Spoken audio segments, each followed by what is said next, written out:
ইসলাম গ্রহণের পর থেকে আমি আজ পর্যন্ত কোনো অমুসলিমের দোকানের মিষ্টি আর দই খাইনি। কারণ কি জানেন? আমরা কোনো কিছু পবিত্র করতে গেলে, দোয়ার অনুষ্ঠান, মিলাদ করতে গেলে আমরা গোলাপ জল ছিটাইনি গোলাপ জল ছিটাই কেন? বলে এটা পবিত্র জিনিস, পবিত্র করার জন্য, একটু ঘ্রাণ বাড়ার জন্য, পবিত্র করার জন্য এটা আমরা ছিটাই। ওরা সবকিছু পবিত্র বানানোর জন্য কি ব্যবহার করে জানেন? গরুর প্রস্রাব। ওই মিষ্টির মধ্যে, দইয়ের মধ্যে এটা না দিলে ওটা পবিত্র হয় না। আপনি খালি ওখানে খুঁজতেছেন। ইন্ডিয়ার থেকে মশলার প্যাকেট মশলা আসে নাকি? গুঁড়া মশলা আসে। এই গুঁড়া মশলার মধ্যে গোবর শুকনা গোবর গুঁড়া করে মেশিনের মধ্যে দিয়ে তারপরে তৈরি করা হয়, প্রসেসিং করা হয়। আমি তো জম্মের খাওয়া খান, কবজি ডুবাইয়া খান, কবজি ডুবাইয়া খান। খালি খালি দোয়া কবুল হয় না মিয়া। দোয়া তো এই জন্যই কবুল হয় না। আপনি খাবার সময় তো সামনে যা পান তাই খান, একটু যাচাই বাছাই করেন না কি খাইতেছি। এত সহজ ব্যাপারটা। আপনি দেখবেন কোন হিন্দুরা যদি ওই বাজারের মধ্যে হিন্দু দোকান থাকে, কোন মুসলমান দোকানে সদাই করে না। কি কথা কয় না? মিথ্যা বললাম নাকি? কিন্তু আপনি মুসলমান, ওরা একটু কম নেয় তো হুজুর, এই জন্য যাই।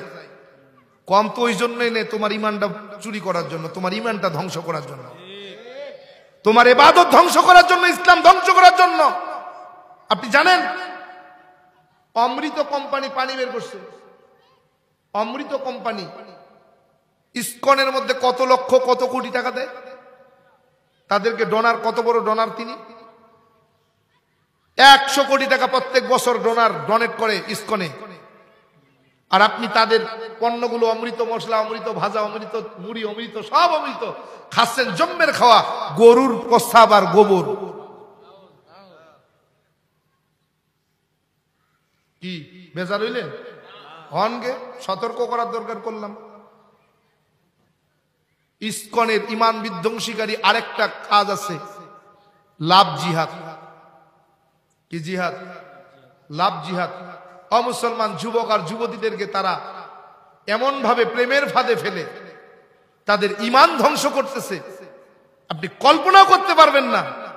প্রেমের ফাঁদে ফেলে এমন প্রলোভন দিয়ে তাদেরকে হিন্দু হতে বাধ্য করা হচ্ছে। আপনার সন্তানের খোঁজ আপনি রাখেন না। আপনার সন্তান কোথায় চলছে, কার সঙ্গে চলছে, খেয়াল করার সময় নেই আপনার, এত ব্যস্ত আপনি। ওই ঢাকার সুপ্রিম কোর্টে একজন মহিলা অ্যাডভোকেট আছে হিন্দু, যিনি 1862 সালের আইন ব্যবহার করে মুসলমান আর হিন্দু যুবক আর যুবতীর বিবাহ বন্ধনে আবদ্ধ করে বিবাহ পড়ায়। ঠিক মুসলমান যুবতীটা যখন সন্তান সম্ভবা হয়, তখন হিন্দু যুবকটা বাধ্য করে, হয় হিন্দু হবি, না হলে তোর কপাল নিয়ে তুই যাবি, তোর সঙ্গে আমার কোনো সম্পর্ক নাই।